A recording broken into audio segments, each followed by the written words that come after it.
bienvenidos a una nueva clase en línea. En esta ocasión estaremos hablando de la función logarítmica.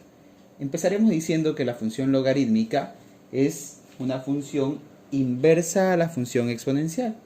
También podemos decir que la función logarítmica tiene la forma f de x igual a logaritmo en base a de x. Todavía parece un poco confuso, un poco complejo por los términos que se utilizan, pero sin embargo es algo bastante sencillo. Vamos a irlo entendiendo más allá.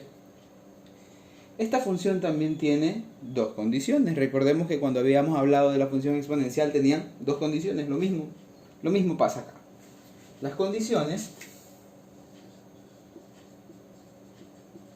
son las siguientes para que se cumpla con ser función logarítmica. Como está estrechamente relacionada a la función exponencial, las condiciones van a ser prácticamente las mismas. Recordemos que se hacían en torno a la base, y acá es lo mismo. La base en este caso es a, y vamos a decir que a debe ser mayor a 0. ¿Por qué a no puede ser menor a 0 o un número negativo? Porque vamos a recordar que el logaritmo en algún momento al transformarlo se va a transformar en un exponente, y la base, que es a, se va a mantener. Entonces nosotros no podríamos trabajar en este caso de esa forma, ¿no? Entonces para hacerlo nosotros tendríamos que tener claro acá de que a debe de ser mayor a 0. Esa es la primera condición para que sea logarítmica. Yo no podría trabajar aquí con una base negativa en logaritmos. Bien, también podríamos decir que la segunda condición va a ser de que a sea diferente de 1. ¿Y por qué debería ser de que a sea diferente de 1? Nuevamente, porque si yo esta base la hago 1, por más que cambie exponentes, por más que cambie valores, siempre me va a salir como resultado 1. Y eso sería una línea fija, ¿no? Y una línea fija no representa la función logarítmica. Bien, hemos visto entonces ya las condiciones. También vamos a saber entonces que el dominio de esta función, a diferencia de la función exponencial, recordemos que en la función exponencial el dominio era un tanto distinto. En este caso de acá, el dominio va a ser solamente los reales positivos. Recordemos que es la función inversa a la exponencial. Y vamos a ver entonces que el rango, en este caso, va a ser desde menos infinito hasta más infinito. Si usted se da cuenta y mira el video anterior, se va a dar cuenta que lo único que sucedió es que se intercambió dominio por rango. Antes el dominio era de menos infinito a más infinito y el rango eran todos los reales positivos. Ahora sucede lo inverso, ¿verdad? Porque es la función inversa. Vamos dejando claro ya esa situación conforme vamos avanzando. Bien, tenemos también entonces que pueden haber dos casos de función logarítmica. Voy a ir borrando ya un poco por acá para que nos vaya quedando espacio para poder seguir trabajando.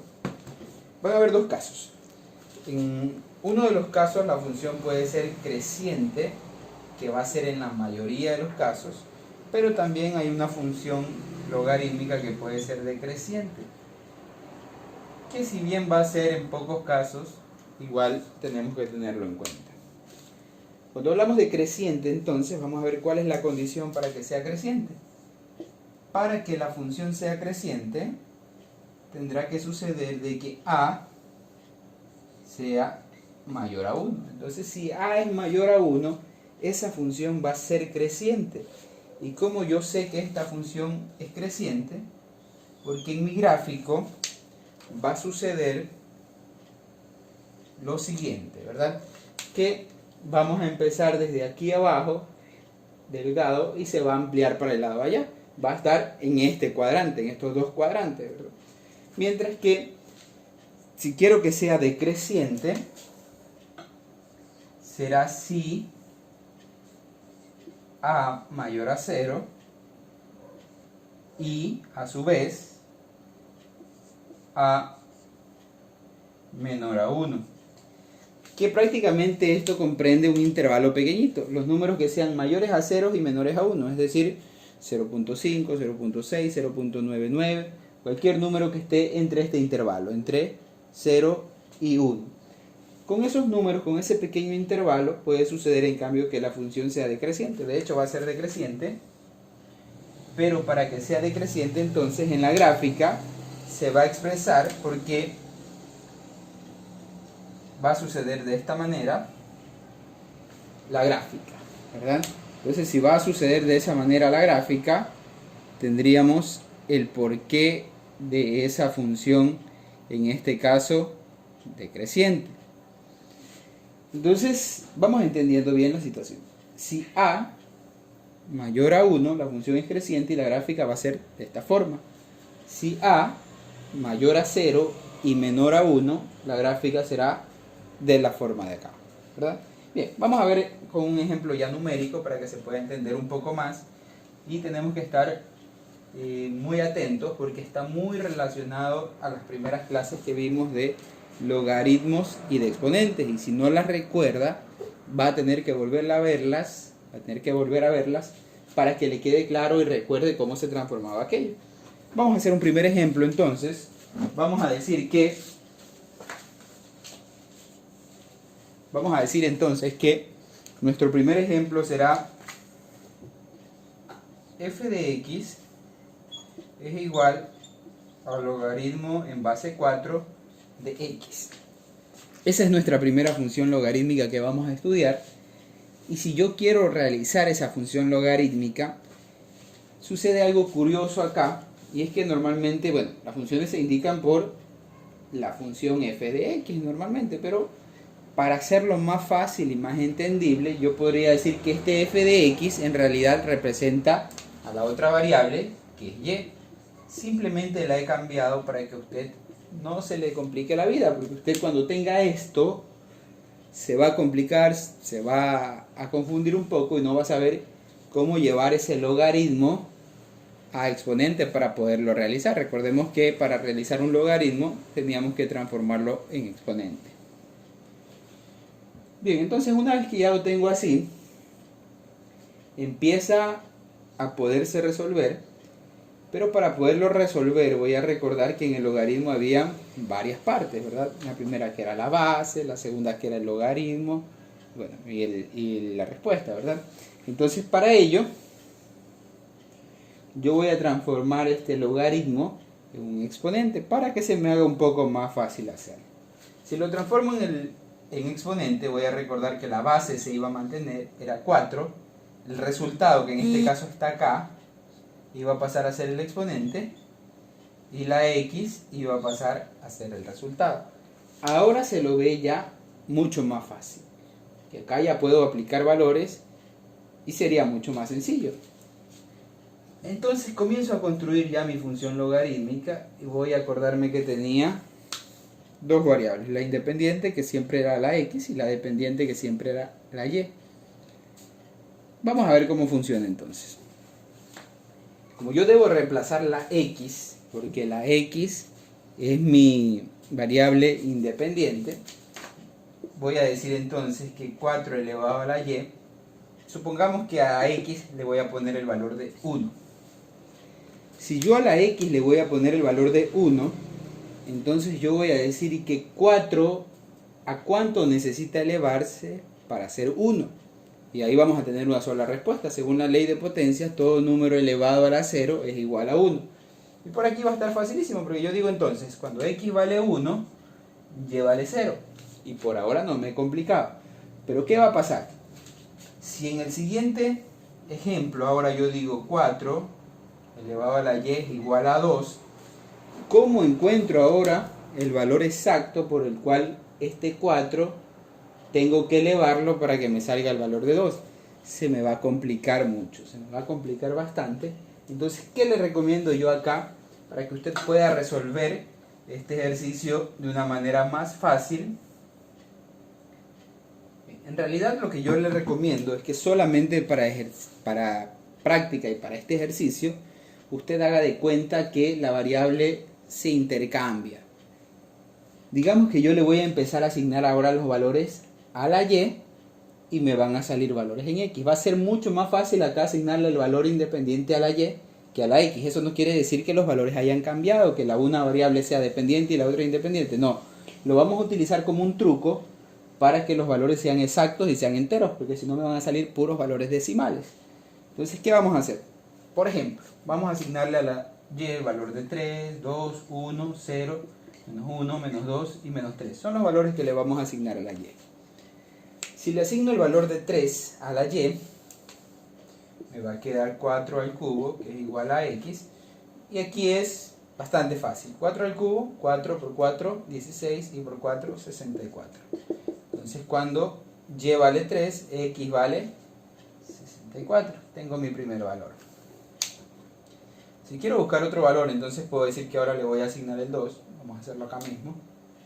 Si le asigno el 2, entonces lo único que habrá cambiado es que ya no será 64, sino por 4 por 4, que será 16. Tengo el 16 y estoy encontrando valores enteros. Si usted se da cuenta acá, si yo aplicaba esto de poner esos valores al azar en x, iba a estar totalmente perdido, porque mire que los valores que salen son bastante altos, bastante diferentes. Bien, entonces vamos a seguir, vamos a avanzar un poco más y vamos a decir que ahora la y va a valer 1, y si 4 está elevado a la 1 y será igual a x, entonces 4 va a valer, x perdón, va a valer 4. Si la elevo a la 0, 4 a la 0, valdrá x 1. Si a 4 en cambio lo comienzo a elevar ahora, 4 elevado a la menos 1 igual a la x, empieza a aplicarse otra propiedad. ¿Qué me decía esta propiedad? Que toda base elevada a un exponente negativo se invierte. Como debo de invertir, digo que ya no va a ser 4, sino un cuarto elevado a la 1, que va a seguir siendo un cuarto. Entonces el resultado en este caso, un cuarto. ¿Qué tal si ahora no es menos 1, sino menos 2? Igual se invierte el exponente porque es negativo. Y el exponente se me hace ahora positivo. 1 por 1, recuerden que lo íbamos a elevar dos veces, es igual a 1. Y 4 por 4, 16. No estoy detallando mucho este tipo de operaciones porque ustedes ya lo vieron esto en la etapa de potencia, ¿verdad? Entonces, básicamente deben de recordar aquello. Si vamos entonces a aplicar ahora el valor de menos 3, lo único que debo de hacer es igual, queda elevado al cubo, lo invierto, queda elevado al cubo, 1 por 1 por 1 es 1, y abajo 4 por 4 por 4 es 64. Entonces de esta manera yo tendría ya los valores para realizar mi gráfica. Vamos a borrar esta parte donde hicimos los cálculos y vamos a lograr ahora sí hacer nuestra gráfica. Vamos a borrar esta parte también. Ya tenemos la tabla de valores allá. Vamos a hacer nuestra gráfica. Para hacer nuestra gráfica tenemos que tener muy en cuenta algo, que la x va a tener valores de 64, que son valores altísimos. Entonces los vamos a hacer tipo escala, de pronto no tan exactos, pero que se puede entender. Si hacemos nuestro gráfico, vamos a decir que aquí está el 1, aquí el 2, aquí el 3, aquí el 4. Ya no voy a llegar hasta 16, voy a decir que acá está el 16 porque me tocaría ir 1 a 1. Y voy a decir que por acá está el 64, ya que los valores son muy distantes, por eso lo he hecho de esa manera. Bien, si voy a los valores de y, ahí es mucho más fácil porque mire que van a basarse en menos 3 hasta 3, va a ser mucho más fácil. Entonces digo menos 1, menos 2 y menos 3. Son los valores y por la parte de arriba igual, 1, 2 y 3. Comienzo a graficar entonces, ahora me pongo pilas. Cuando vale 64 la x, la y vale 3. Voy hasta el 64 y voy hasta el 3 en la parte superior. Creo que está muy abajo. Bien, estamos por ahí. Bien. Luego voy a buscar entonces cuando la x vale 16, la y vale 2. La x vale 16 y la y vale 2. Cuando la x vale 4, la y vale 1. Cuando la x vale 1, la y vale 0, quiere decir que se va a cortar aquí. En la función exponencial, si usted recuerda, siempre se cortaba en la parte de acá, en la parte de la y. Como es inversa, ahora se corta en el 1, pero en el 1 de las x. Y avanzamos un poco más. 1/4 menos 1, quiere decir la cuarta parte de esto, bastante pequeño por aquí. Luego me dice 1/16 menos 2 perdón, acá. Y luego me dice 1/64 menos 3, que sería más pegado casi a la línea. Bien. Grafico entonces, y mi gráfica va a ser algo parecido a eso.